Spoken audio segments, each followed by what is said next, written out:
అందరికీ నమస్కారం. Welcome to wise Monkeys media. ఇవాళ చాలా చాలా చాలా శుభదినం. నేను చాలా ఎక్స్టెన్సివ్ హ్యాపీనెస్ తో ఓవర్జాయిడ్ గా నేను చాలా ఆనందంగా ఉన్నాను. దీనికి కారణం ఉంది. భగవద్గీతని చాలా వరకు నేను చాలా సందర్భాల్లో ఎప్పుడు నా చుట్టుపక్కల వాళ్ళు మాట్లాడుతుంటే, లేదు అంటే కేవలం మనం ఏదో తత్వం గురించి తెలుసుకోవడానికో, ఏదో బాధలో ఉన్నప్పుడు తెలుసుకోవడానికో చాలా చదువుకున్న వాళ్ళు, విఘ్నులు, ఎడ్యుకేషన్ ఎక్కువగా ఉన్నవాళ్ళు మాత్రమే చదివేటువంటి ఒక పుస్తకంగానే చూశాను తప్ప భగవద్గీత జీవితంలో ఒక భాగం అని తెలుసుకున్నది చాలా అగ్రెసివ్గా ఏనాడైనా ఉందంటే అది ఈనాడు మాత్రమే. దానికి కారణం ఉంది. గురువులు ఉన్నారు ఇవాళ నాతో పాటు. ఆయన చేసినటువంటి సాధన, ఆయన చేసినటువంటి కృషి. నేను ఇవాళ కాకినాడలో ఉన్నాను. I have to mention this. ఇక్కడ ఆయన గత 20 ఏళ్లకు పైగా చేస్తున్నటువంటి కృషి ఏదైతే ఉందో కళ్ళారా చూడడం కూడా జరిగింది. ఆయన మాటలోనే మిగిలినటువంటి విషయాలన్నీ తెలుసుకుందాం. అసలు ఆయన పడినటువంటి తపన కానీ, కృషి కానీ ఇవాళ మా ఈ సంస్థ ద్వారా, మా ఈ వైజ్ మంకీస్ మీడియా ఛానల్ మీరు చాలా వరకు చూడొచ్చు. గురుగారిని చాలా విషయాలు అడగాలి, చాలా తెలుసుకోవాలి. అన్నింటినీ ఆయన మాటలో తెలుసుకునేటువంటి ప్రయత్నం చేద్దాం. అసలు ఇది ఎక్కడ మొదలైంది, ఎందుకు ఆయన ఈ వైపుకి అడుగులు వేసాడు, ఆయన ఎందుకు నలుగురితో ఈ వైపు అడుగులు వేసేటువంటి ప్రయత్నం చేస్తున్నటువంటి అన్ని విషయాలు ఆయన మాటలో తెలుసుకుందాం. గురుగారు నమస్కారం. గురుగారు, ఇవాళ వైకుంఠ ఏకాదశి, అదేవిధంగాను గీతా జయంతి కూడా చాలా అద్భుతమైనటువంటి రోజు. ఈ భూమి మీద బతుకుతున్నటువంటి ప్రతి మనిషికి గీత యొక్క సారాంశం కానీ, గీత యొక్క అవసరం కానీ ఎంతైనా ఉంది అనేటువంటిది ఇప్పుడు కాస్త గుర్తిస్తున్నారు ఒక్కొక్కరు. కానీ మీరు గత 20 ఏళ్ళుగా చదువు రాని వాళ్ళకి, విద్య లేనటువంటి వాళ్ళకి, ఎంతోమంది జీవితాలు సూసైడ్ చేసుకొని చనిపోవాలి అనుకునేటువంటి వాళ్ళని కూడా మార్చడానికి గల కారణం ఏంటి? అసలు మీరు ఈ వైపు ఎందుకు అడుగులేశారు? జై భగవద్గీత. మన ఛానల్ వారికి, వింటున్న శ్రోతలకి అందరూ కూడా హృదయపూర్వక నమస్కారాలు. విచిత్రం అంటే చాలా మంది ఇంటర్వ్యూ చేస్తా అన్నారు, ఎవరికే ఇవ్వలేదు. నేను అంటే నాకు ఫోకస్ అవ్వడం ఇష్టం లేదు. అది ఈ రోజు అదృష్టం. మీరు రావడంటే నేను మిమ్మల్ని చూసి, మీ యువకులను చూసి నాకు చాలా ఉత్సాహం పడింది. ఇటువంటి వాళ్ళకి చెప్పాలి అంత ఆతృత. మీరు ప్రపంచానికి మంచి చేద్దాం ట్రై చేస్తున్నారు, మంచి మెసేజ్ ఇవ్వడానికి ట్రై చేస్తున్నారు. దాంట్లో మనం ఎందుకు భాగం పంచుకోకూడదని ఉద్దేశంతో మీ ముందుకు వచ్చాను. నేను అది నా అదృష్టం. ఇంతకీ నేను భగవద్గీత అంటే ఏంటో తెలియదు. యాక్చువల్గా పుస్తకం అన్నా నాకు అర్థం లేదు. నా శ్లోకాలు చదవడం రాదు స్పష్టంగా. తర్వాత తిరుమల తిరుపతి దేవస్థానం వారు చిన్న పుస్తకం ఉంటే అది 10 రూపాయల పుస్తకం చదివి, అది కూడా శ్లోకం అంటే అది ఎక్కలేదు. నేను ఎంతో ప్రేమించి పెళ్లి చేసుకున్నాను. నా భార్య 2007 చనిపోయింది. అది తట్టుకోలేకపోయాను. 6 నెలలు ఏడ్చాను. ఆఖరిని మేము బరేలగిరిని కూడా వెళ్ళలేకపోయింది. ఆవిడ చూడలేదు. అటువంటి పరిస్థితిలో సూసైడ్ చేసుకుందాన్ని నిర్ణయించుకున్న తర్వాత నిశ్చయప్రేమ వచ్చింది, అయిపోయింది. రోజుకి 6 నెలలు ఏడుస్తూనే ఉన్నాను. అప్పుడు భగవద్గీత గీతా ప్రెస్ వాళ్ళు 663 వచనం ఉంటుందండి. దీంట్లో శ్లోకాలు ఉండవు. అర్జునుడు బంధువులు చూసి ఒకసారి అంటాడు, బాబా యుద్ధం చేయడానికి వచ్చాం కదా, మనం యుద్ధం చేయడానికి వచ్చినప్పుడు ఎవరితో యుద్ధం చేయాలో చూడాలి నాకు. దయచేసి ఈ రథాన్ని తీసుకెళ్లి ఉభయ సైన్యాల మధ్య పెట్టు, ఓసారి ఎవరో యుద్ధం చేయాలి చూడాలనుకుంటున్నాను అంటాడు. కృష్ణుడు ఏం చేస్తారంటే ఉభయ సైన్యాల మధ్య పెడతాడు. ఇది రథ అందరికి తెలిసిన విషయమే. పెట్టి అటు ఇటు చూస్తాడు. అటు ఇటు చూస్తే ఏమైంది, అటు తెలిసిన వాళ్ళే ఇటు తెలిసిన వాళ్ళే, అతను బంధువులే ఇటు బంధువులే, అతను పిల్ల అటు పిల్లలే, మనములే, పిల్లనిచ్చిన మామలే, తాతలే, తండ్రులే, అంత వీలే. వీళ్ళతో యుద్ధం చేస్తే రేపు పొద్దున మనం యుద్ధంలో గెలుస్తాం, పట్టాభిషేకం చేసుకుంటాం. వీళ్ళెవరు ఉండరే, మన 5గురే ఉంటాం ఇక్కడ, మన వల్ల ఉంటాం. ఏంటి ఫలితం? మనం దేనికైనా ఇల్లు కట్టుకుని ఏం కట్టుకున్నా సరే 10 మంది ఆనందిస్తారు, మనకు మంచి పేరు వస్తుంది అనుకుంటాం. అలాంటి వాడు ఎవరూ లేరు అక్కడ. ఈ మాత్రం దాన్ని యుద్ధం చేయాలా, ఈ మాత్రం దానికంటే బెచ్చి పెట్టుకుని మంచి అంటాడు. అప్పుడు కృష్ణుడు అంటే నువ్వు చెప్పినది యథార్థమే, కానీ నువ్వు ఇప్పుడు అడగవలసిన టైం ఇప్పుడు కాదు. నువ్వు అడగవలసింది ఎప్పుడు అడగాల, యుద్ధానికి రాకముందు అడగాలి. ఏమని, యుద్ధంలో ఎవరెవరు వస్తారు అని అడగాలి. కానీ ఎక్కడున్నాను ఇప్పుడు? వాడు ఎక్కడ భీష్ముడు శంఖ పూరించాడు, వాళ్ళంతా రెడీ అన్నారు, వీళ్ళు రెడీ అన్నారు. ఈ టైంలో వచ్చి అడుగుతున్నావు నువ్వు యుద్ధభూమిలో ఈ టైం ట్రైన్కి టికెట్ తీసుకున్నావు. టికెట్ తీసుకుని ప్లాట్ఫామ్ ట్రైన్ వచ్చింది. అప్పుడు ఆలోచిస్తున్నావు ఏమని, ట్రైన్ ఎక్కాలా లేదని. అప్పుడు వెనకాల వాళ్ళు ఏం చేస్తారు, బుద్ధం లేదు, పక్కన వెళ్ళిపోతారు. అలాగే ఇప్పుడు ఏమనుకుంటారు, నేను యుద్ధం చేయలేక మనతో చూసి భయపడుతున్నాడు అనుకుంటారు. అంతా నువ్వు బాధపడుతున్నావు, వాళ్ళు ఏమనుకుంటారు, భయపడుతున్నాడు అనుకుంటారు. ఎవరో కర్ణుడు, దుశ్శాసనుడు, వీళ్ళంతా కలిసి. నువ్వేమో ఇక్కడ బతిమాలుతున్నావు కాలు మీద పడి. వాళ్ళు ఏమనుకున్నారు, యుద్ధం చేయలేక భయపడుతున్నావు, పిరిగి వాడిగా చూస్తాను నేను. ఇంతకంటే పిరిగితనం ఎలా తెలుసా, నువ్వు చచ్చిపోయిన తర్వాత కూడా మీ మనవలు కూడా తగిలితే పిరిగితనం ముద్ర అయిపోతుంది. అంచేత ఈ పిరిగి ముద్ర వేసుకోవద్దు, ధైర్యంగా ఉండి. నువ్వు చేయవలసింది ఏంటి, ఎందుకు వచ్చేక్కడికి చాలా మంది ఏమంటారంటే యుద్ధాన్ని ప్రేరేపించాడంటే. యుద్ధాన్ని ప్రేరేపించలేదు, ధర్మాన్ని ప్రేరేపించాడు. ధర్మం ఎక్కడికి ఎందుకు వచ్చేక్కడికి, ధర్మానికి వచ్చావు. ధర్మం చేయి. ఎవరు చనిపోతారు, వాళ్ళు చనిపోతారు ఆలోచించిన టైం కాదు. ఎందుకంటే చావు నీ చేతుల్లో లేదు. ఈ టైంలో చనిపోతే ఎప్పుడో చనిపోతారు వాళ్ళు. అందరికీ ముచ్చు నిర్ణయం అయిపోయింది. పుట్టేటప్పుడే నిర్ణయం భగవద్గీత చెప్పారు. 11లో చెప్పేసారు, పుట్టినప్పుడే మరణం కూడా నిర్ణయం అయిపోయింది. వీళ్ళంతా చచ్చిపోయే వాళ్ళే. ఇప్పుడు నువ్వు ఎవరితో మాట్లాడుతున్నావు మనం ఎవరితో మాట్లాడుతున్నాం? చనిపోయే వాళ్ళతో మాట్లాడుతున్నాం. అందరూ చనిపోయేవాళ్ళే. చనిపోయే ముందే బతుకున్నప్పుడే, పుట్టేటప్పుడే, మందు కొన్నప్పుడు ఎక్స్పైరీ డేట్ ఎలా వేస్తారో అలాగే ఇక్కడ ఎక్స్పైరీ డేట్ వేస్తారు అందరికి. మనం యుద్ధం చేసేదంతా చచ్చిపోయే వాళ్ళతోటే. అంచేది ఇప్పుడు మీరు ఎవరితో మాట్లాడుతున్నారు? చనిపోయేతోటే. నేను ఎవరితో మాట్లాడుతున్నాను? చనిపోయే వాళ్ళతోటే. అందుకే భగవద్గీత ఒక విషయం ఉన్నారు, నువ్వు బతుకున్న వాళ్ళ గురించి కానీ చనిపోయే వాళ్ళ గురించి బాధపడుతుంది అంటాడు. అంటే దాని అర్థం ఏంటి? బతుకున్నవాడు చనిపోయేవాడు ఎలాగే బాధపడతావు, బతుకున్నవాడి మీద కూడా బాధపడుతుంది అంటున్నాడు. అంటే అర్థం పోతాడు. ఆ విషయాన్ని గుర్తించి ఈ విషయంలో ఒక మనం చనిపోతే నా కొడుకు బాగా చూసుకుంటున్నాడు, మా అమ్మాయి చాలా బాగా చూసుకున్నాడు, పెద్దోడు చాలా మంచోడే, ఈ టైంలో నేను సూసైడ్ చేసుకుంటే నా పిల్లల మీద ఎంత పడిపోతుంది, వాళ్ళు ఎవరో చూస్తలేదు వదిలేశారు అని అప్పులు ఒక బాగా గొప్ప తిరిగాడు. కారు కొన్నాడు 82లో ఇల్లు కట్టేశాడు కాకినాడలో. అలాంటిది అన్ని పోయాయి. ఆఖరి భార్య కూడా చనిపోయింది, అందుకు చచ్చిపోయాడు. ఎవరు చూస్తలేదు అనే పడిపోతున్నారు. అర్జునుడికి ఎలాగైతే పడిపోయి నా మీద పడుతుంది. అబ్బో ఇది మంచి పని కాదు, ఇక్కడ బ్రతకాలి. నాకు వచ్చింది చాలా మంది రావచ్చు, వాళ్ళ జీవితాలు బాగుపడాలంటే సత్యాన్ని బయట పెట్టాలి. ఎలా పెట్టాలి? బయట ఎలా పెడితే బాగుంటుంది? పాటల రూపాన్ని పెడితే బాగుంటుంది. ఇదంతా పాటల రూపాన్ని పెడితే బాగుంటుంది. ఇది ఎవరు చెప్పాలా? అతి సామాన్య చెప్పాలా. ఎందుకంటే పెద్దలు కాదు చెప్పవలసింది. పెద్దలు మన మాట వినరు, వాడు పండితుల్లో ఉంటారు అంతా. అంచే దేన్ని ఎత్తుకున్నానంటే చిన్న వాళ్ళని ఎత్తుకున్నాను. అప్పుడు దాని మీద నేను రోజు మా అబ్బాయి చెప్పాడు, ఎందుకైనా మంది మహాభారతం చెప్తున్నారు కదా వెళ్ళొచ్చు కదా, కొద్దిగా బాధ తగ్గుతుంది అంటే రోజు నేను భారతం వినడానికి వెళ్ళేవాడిని. అక్కడ కృష్ణుడు, రాముడు, తర్వాత ఏమో సమయం ఉంటారు. శర్మ గారు సరిగ్గా 7 గంటలు కూర్చుంటారండి అక్కడ సభ మీద వచ్చి, 1 గంట చెప్పి వెళ్ళిపోతారు. ఇంకా 7 నిమిషాలు టైం ఉంది. అలా చూసి ఒక్క పాట రాయించేవారు. అదే మొట్టమొదటి పాట. గీత చదవరా భగవద్గీత చదవరా, గీతలోని సారం గుర్తెరిగి మసలరా, భగవద్గీతలోని సారం గుర్తెరిగి మసలరా, 18 అధ్యాయముల గీతాసారం, 18 అధ్యాయముల గీతాసారం, ఆ పరమాత్మను తెలుసుకునే పరమ రహస్యం, యోగులకు సిద్ధులకు తారకమంతం, సామాన్యుల ముక్తికి చక్కని మార్గం, అతి సామాన్యుల ముక్తికి ఇది చక్కని మార్గం. గీత చదవరా భగవద్గీత చదవరా, గీతలోని సారం గుర్తెరిగి మసలరా, గీత ఉన్న చోట గురుదేవులుండురా, భగవద్గీత ఉన్న చోట మహాలక్ష్మి ఉండురా, నారాయణ మంత్రమిది నమ్మినోళ్లకు, నరనారాయణ బంధమిది యుగ యుగాలకు, గీత చదవరా భగవద్గీత చదవరా, గీతలోని సారం గుర్తెరిగి మసలరా, భగవంతుని నిర్ణయాలు మహా గొప్పవి, మంచైనా చెడ్డైనా జరిగిపోతవి, కారణాలు ఎవరికెవరు కాదురా, ఈ కర్మఫలం భగవంతుని నిర్ణయాలు. ఆ నిర్ణయం జరిగింది.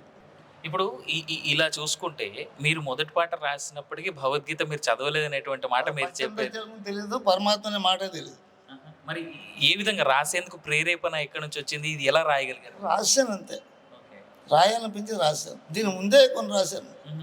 దీని ముందే అది భగవంతుడు నాకు ఎలా ఇచ్చాడో తెలియదు కానీ, దేవుడొక్కడే పరంధాముడొక్కడే, నిన్ను నన్ను నడిపించే నాథుడొక్కడే, జగన్నాథుడొక్కడే, ఎలలోకాలకు మూలమొక్కటే, పంచభూతాల సృష్టి ఒక్కటే, కర్త కర్మ క్రియలన్నీ అతను ఆదేశం, లేనిదే కదలదయ్య కాలచక్రం, ఈ కాలచక్రం, దేవుడొక్కడే పరంధాముడొక్కడే, నిన్ను నన్ను నడిపించే నాథుడొక్కడే, జగన్నాథుడొక్కడే, ఎవరి జన్మ ప్రారంభం ఎలా జరుగునో, జరుగుతున్న ప్రయాణం ఎలా ముగియునో, మారుతాయి తలరాతలు మరుజన్మ ఉంటే, మరుజన్మకు పునాదులు పరమాత్మ సేవలే మళ్ళీ మార్చాను తెలుసుకున్న తర్వాత.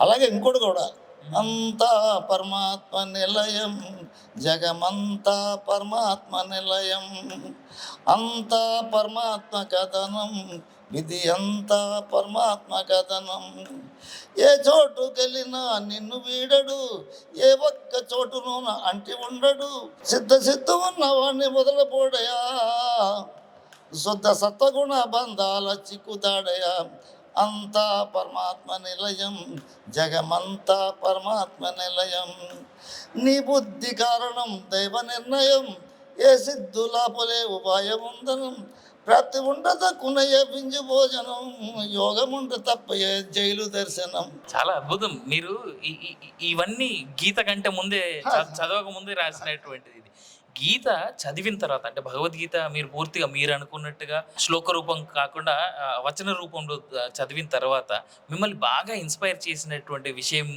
ఏంటంటే? ఏమీ లేదండి, పాటలు రాయాలా. ఇంకో కారణం ఉంది, అది రహస్యమైంది.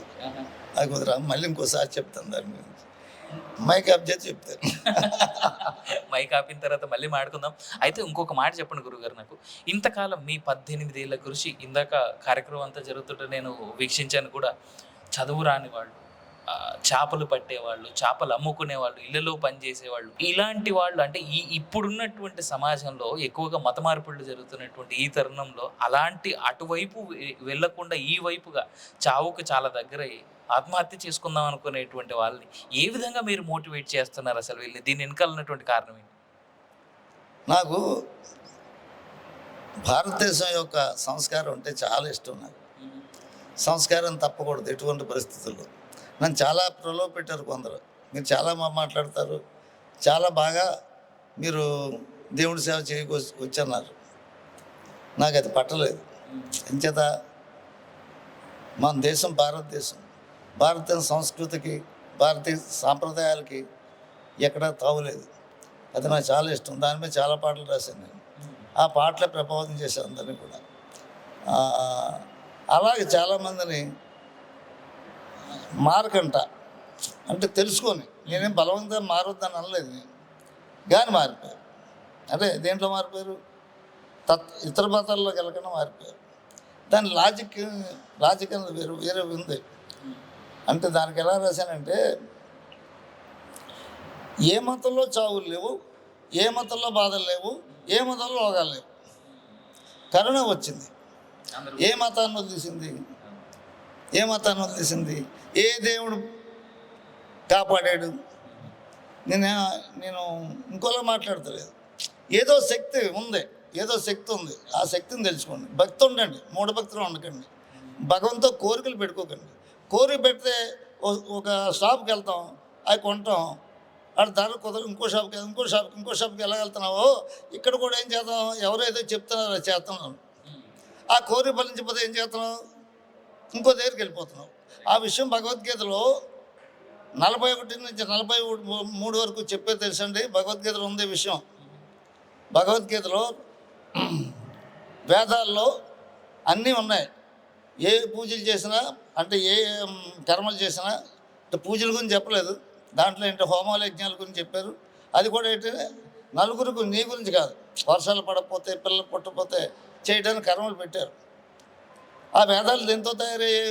పరమాత్మతో. నువ్వు ఏం నేర్చుకున్నప్పుడు పరమాత్మ నుంచి. సముద్రంలో ఏమున్నాయి? పైకి ఏమి కనబడవు. తర్వాత వెళ్తే చేపలు ఉంటాయి. చేపల కట్ట కిందకి వెళ్తే మండు మానకెళ్ళి దొరుకుతాయి. ఈ తత్వం అంతా ఎక్కడి నుంచి వచ్చింది? పరమాత్మ నుంచి వచ్చింది. పరమాత్మను తెలుసుకున్నవాడికి చేపలతో పని ఏంటి?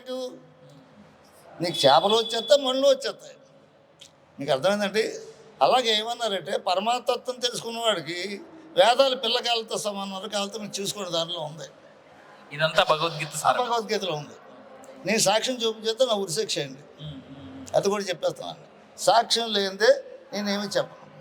అది భగవద్గీత అదొకటి ఉంది. 7వ అధ్యాయంలో ఏమన్నారంటే, దేవతలు పూజించేవారు దేవతల దగ్గరికి వెళ్తారు, భూత పేద రూపాయలు పొందుతారు, నన్ను పట్టుకున్న జన్మ ఉంటుంది. నన్ను అంటే ఎవరు? ఇక్కడ కృష్ణుడు కాదు. కృష్ణుడు ఎవరి గురించి చెప్పారు? కృష్ణుడు మాట వస్తే ఈ భగవద్గీత 575 వచనాల్లో పరమాత్మ పరమాత్మ పరమాత్మ అన్న మాట 100 సార్లు వచ్చిందండి. ఇంకోటి ఏంటంటే ప్రాణుల గురించి, ప్రాణులు ఏ మత గ్రంథంలో కానీ ఏ దేంట్లో ప్రాణుల గురించి ఎత్తుకోరు ఎవరు కూడా. ఓన్లీ మనుషుల గురించి ఎత్తుకుంటారు. భగవద్గీతలో మాత్రం 70 సార్లు ప్రాణులు అన్నారు. అంటే ప్రతి ప్రాణి ఎలా ఉంటుందో దేహం లోపల అలాగే ఉంటాయి, ఏ మార్పు లేదు. ఆ ప్రాణులే నేను ఆ ప్రాణులు ఒకటే అనుకున్నవాడికి వాడు సరైన జ్ఞాని అంటాడు ఆయన. గురుగారు మీరు ఇంత చెప్తుంటే నాకు ఒక ప్రశ్న ఉంది, అడగాలో అడగకూడదో కూడా తెలియదు, బట్ అయినప్పటికీ అడిగేస్తున్నాను. మీరు ఉండేటువంటి ఊరు కాకినాడ ఏదైతే ఉందో, ఇక్కడ పోర్ట్ ఉండడం వల్ల, రైల్వే స్టేషన్ జంక్షన్ ఉండడం వల్ల కాస్త డెవలప్, బట్ ఈ కాకినాడ చుట్టుపక్కల ప్రాంతం అంతా కూడా మీకు చాలా తక్కువ లిటరేచర్ ఉండేటువంటి ఏరియా, అంటే ఏజెన్సీ ప్రాంతాలాగా మనం గమనిస్తూ ఉంటాం. బెదిరింపులు లాంటివి ఏం రాలేదా ఎప్పుడు మీరు ఈ భగవద్గీత ప్రచారం చేయడమో, లేదంటే మీకు శిష్యుల్ని మీరు ఏర్పాటు చేసుకుంటూ ఉంటున్నటువంటి తరుణంలోనూ? ఇంకో విషయం మీకు ఏంటంటే, నాకు దీంట్లో దిగింది నేను 62 వయసు ఉంటాను. వయసు నాకు 67 సంవత్సరాలు దిగింది. అయితే మా అమ్మాయి ఇంట్లో ఉండేవాడిని, మా ఆవిడ చనిపోయిన తర్వాత. అప్పుడు నాకేంటంటే దీనికి ఆశ్రమంలా ఉండాలి, ఒక స్థలం ఉండాలా, రోజు చేసుకోవాలా. మా సునీల్ గారి ఆఫీస్లో లక్షవారం చేసేవాళ్ళు. రోజు చేయాలని ఉద్దేశంతో ప్రత్యేకమైన ఒక ఇల్లు ఉండాలని నేను వెతికాను. అదృష్టవశాత్తు ఇక్కడ ఒక ఏరియాలో దొరికింది. ఆయన కూడా మంచోడు, ఉదయం వచ్చాడు. ఆయన ఏం చేయాలంటే సరే నాకు పైన ఇచ్చాడు. ఈ పక్క చర్చి, ఆ పక్క చర్చి, నేను ఒక్కడనే, ఇంకెవరు లేరండి నా దగ్గర, ఇంకెవరు లేరు, ఒక్కడనే కార్యక్రమం చేస్తున్నాం. పని ఉంచండి, మళ్ళీ అందరూ భోజనం తీసుకొని రావడం, చెప్పడం, వాళ్ళు ఉత్సాహపడడం జరుగుతుంది. అలా ఆయన ఏం చేశాడంటే, మళ్ళీ పక్కన వేస్ట్ గా బాత్రూమ్లు ఉన్నాయండి, పడగొట్టి సాలు కడతానంటే ఆలు కట్టాడు. మొట్టమొదటి 2011. ఇంకా అక్కడ జనం మీద జనం. నాకు భయం అన్నది లేదు. ఏం చేస్తారు, వచ్చి బెదిరిస్తారు, చంపేస్తారు. చంపేది ఇప్పుడు చచ్చిపోయేది కదా. సత్యం చెప్తే చచ్చిపోతే మంచిదే కదా. అసత్యంలో చచ్చిపోయి కంటే సత్యంలో చచ్చిపోయి మంచిదే. కానీ అటువంటి వాళ్ళు రాలేదు. ఎందుకంటే నా పాటలో వాళ్ళు ఆలోచించేవారు, ఏం చెప్తున్నాడు. ఎందుకంటే వాళ్ళని నేను వ్యాఖ్యానం చేసేవాడిని కాదు. నా పాటలు అక్కడ పనిచేసే వాళ్ళు పాటలు పాడుకుంటారు. నా పాట భగవంతుడు రాయించాడు. నేనొక్కడినే లెక్కించుటకు వీలుగాని ఆత్మలకు పరమాత్ముడనే నేనొక్కడినే. ఇది నిజమా అనుకొందరు, ఇది నిజము కాదని కొందరు, ఇది నిజమేమో అని కొందరు, ఇది నిజమని అందరు, ఇది నిజమని అందరు. నేనొక్కడినే కదలికలేని ప్రాణి ఉన్నదా, ప్రాణం పోతే కదులుతున్నదా, కదలికలేని ప్రాణి ఉన్నదా, ప్రాణం పోతే కదులుతున్నదా అని ఆ పాట రాశాను. ఆ పాట ఊడుస్తూ పాడుకుండేది. అక్కడ చర్చిలో. అంటే దీంట్లో సత్యమే కదండి. సత్యం అంటే వాళ్ళు అయితే చెప్తున్నారు. ఏంటంటే ఆ సంస్థలో 2 రకాలు ఉన్నాయి. ఒకటి ఏంటంటే నాకు తెలుసుకుంది, denomination, non denomination. Non denomination 2 ఉన్నాయి, తెలుసా మీకు? నాన్ డినామినేషన్, డినామినేషన్ అంటే నాన్ డినామినేషన్ అంటే ఒకే దాంట్లో ఉంటారు. డినామినేషన్ అంటే రకరకాలు ఉంటాయి. దాంట్లో 2 ఉన్నాయి. ఒకటి డినామినేషన్, 2 నాన్ డినామినేషన్. ఈ నాన్ డినామినేషన్లు ఒకరినే ప్రార్థిస్తారు. డినామినేషన్లు రకరకాలు వాళ్ళు కూడా. మీకు అర్థమైందండి? అంచేత వాళ్ళు ఒకటే అంటారు, నాన్ డినామినేషన్ ఒకటే అంటారు. అది నాన్ డినామినేషన్ సంస్థ, అందుకు పాడుకుంటేవారు. ఆఖరికి వాళ్ళతో కూడా మీ పాటలు పాడించేశారనమాట భగవద్గీత. కాదండి, సత్యం కదా పాడుకున్న తప్పే ఉంది. రాగాలు కూడా సింపుల్ రాగాలు. ఇది సంగీతం కాదు. సంగీతం తెలితే కానీ పాడలేరు. ఇదెవరు? దాన్ని కూడా భగవద్గీత సాక్ష్యం ఈ పాటలకి. మీకు అర్థమైంది? సామాన్యులు కూడా పాడుకునే రాగం అని రాశాడు భగవద్గీత 10వ అధ్యాయంలో. గురుగారు, చివరిగా అంటే ప్రస్తుతం ఉన్నటువంటి మనకి సమయం కాస్త తక్కువ ఉంది కాబట్టి మరో చోట కలిసి మళ్ళీ ఖచ్చితంగా మాట్లాడదాం. బట్ దానికంటే ముందు చివరిగా నాకు ఒక మాట చెప్పండి. భగవద్గీతని ఇప్పటివరకు చదవని వాళ్ళు, లేదా భగవద్గీతని చదవాలనే ఆశయం ఉన్న వాళ్ళకి, లేదా అసలు భగవద్గీత ఎందుకు చదవాలి అనేటువంటి మాట మిమ్మల్ని అడిగితే చాలా సరళంగా ఒక్క మాటలో చెప్పాలంటే మీరు ఏమని చెప్తారు? భగవద్గీతలో ఏముంది అని తెలుసుకోవడానికి చదవండి, అంతే. భగవద్గీతలో ఏముంది అని మీ భాషలో మీరు చదువుకోండి. మీ భాషలో అంటే, మీ భాష అంటే హిందీ అయితే హిందీ, తెలుగు అయితే తెలుగు. ఎంచేదంటే అంటే నేను అనుకోవద్దండి, ఓ పాట పాడతారు, ఆ పాటకు రాగానే తాళం వేసేస్తారు, పాటలు అర్థం ఎవడో తెలియదు. బ్రహ్మమురారి సురార్చిత లింగం నిర్మల అని పాడతారు. ఎంతమందికి అర్థం తెలుసు చెప్పండి? మ్యూజిక్ ఎత్త ఏం చేస్తారు, పాడేస్తారు, బరులు పెడతారు. దాని అర్థం తెలుసుకుంటే దాని రసం ఏంటో అర్థం అవుతుంది, అంతే కదా. అర్థం తెలియని శ్లోకాలు వ్యర్థం అని కూడా శాస్త్రం చెప్తుంది. అంచేత అర్థం తెలుసుకుని పరమార్థం అర్థం అవుతుంది. అర్థం తెలుసుకోక ఇతరులకు చెప్పగా, నువ్వు బాగా చదివి అర్థం చేసుకుని నీ జీవితానికి అది మలుచుకొని జరిగిందా లేదని చెప్తే అప్పుడు భగవద్గీత ఉపయోగపడదు. ఏదో భగవద్ పుణ్యం వస్తుందని 7 శ్లోకాలు చేసి పుణ్యం వస్తుంది, 2 శ్లోకాలు అని చెప్పారు దాంట్లో. అలా పుణ్యం రాదండి. అలా రాదు. పుణ్యం ఎప్పుడు వస్తుందండి? నువ్వు తెలుసుకొని ఆచరిస్తే పుణ్యం వస్తుంది. మీరే ఉన్నారు, ఎదరోని చూసి చేసేయగలరా?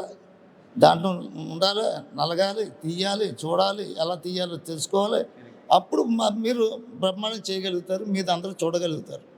అలాగే భగవద్గీతలో ఏముంది అంటే ఏముందో తెలుసుకున్నా చదివితే మాత్రం మీ భాష ఏ భాష? ఇప్పుడు తెలుగులో చదువుకో. సంస్కృతం అన్నది ఒకవేళ నువ్వు అలా చదవాలి, సంస్కృతం నేర్చుకో. సంస్కృతం నేర్చుకొని చదువుకో, అప్పుడు బాగా అర్థం అవుతుంది. సంస్కృతం చదువుకోకుండా ఇది శ్లోకాలు కాదు, అప్పుడు పరిభాష ఏంటండి? సంస్కృతం. ఆ సంస్కృతంలో ఆయన చెప్పాడు, సంస్కృతం విన్నాడు. ఇప్పుడు ఎవరు తెలుగులో చదువుకో. గీతా ప్రసాదించారు అచ్చ తెలుగు వచనం. ఇది ఎంత అండి? అప్పుడు 9 రూపాయలు. ఇది ఇప్పుడు 15 రూపాయలు అయింది. మొన్న ఒక ఆయన పెద్ద ఆయన ఒక 20 గ్రంథాలు రకరకాల గ్రంథం ఉన్నాయి. ఆయన కొన్ని వచనాలు చెప్పిన తర్వాత అప్పటికప్పుడు తెప్పించుకోండి వెళ్ళి, ఏదండి ఈ వచన పుస్తకం. అంచేత తెలుగులో వచనాలు చదువుకోండి, ఏముందో తెలుసుకోండి. రోజుకి చదివిందే చదువుకోండి. అప్పుడు మీకు అర్థం అవుతుంది. చదివి వెళ్ళిపోవడం కాదు. చదివిందే చదివితే మీరు స్కూల్లో పాఠాలు ఎలా చదువుతారు? మీరు బీటెక్ ఎలా అయ్యారు?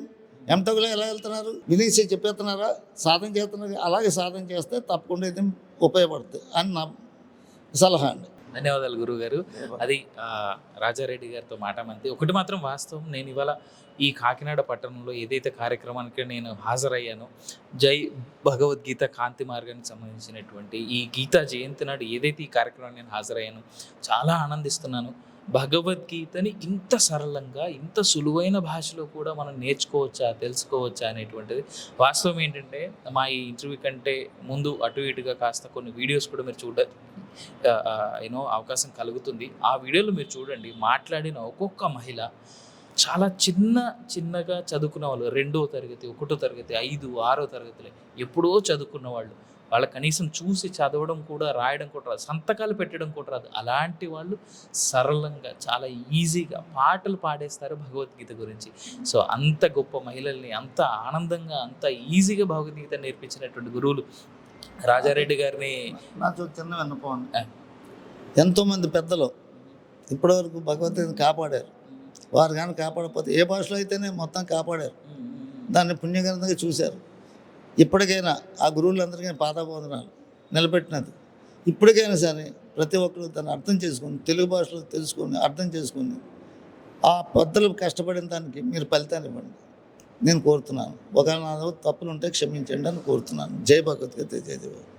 అది గురువుగారి మాట. సో ఇప్పటికైనా సరే తెలుగులో లేదా మీ అనువైన భాష, మీ సొంత భాషలో దాన్ని చదివి దాని అర్థాన్ని తెలుసుకొని వచన రూపంలో చదవడం వల్ల ఇంకా బెటర్గా అర్థమవుతుందని చెప్తూ ఈ భగవద్గీత గురించి తెలుసుకునేటువంటి అవకాశం నాకు వచ్చినందుకు, ఈ గీతా జయంతి నాడు రాజారెడ్డి గారు లాంటి గురువుల్ని కలుసుకున్నందుకు ఇంకా ఆనందపడుతూ, thank you so much for watching our Wise Monkeys Media. నేను మీ అవినాష్ జనగామ, సైనింగ్ ఆఫ్.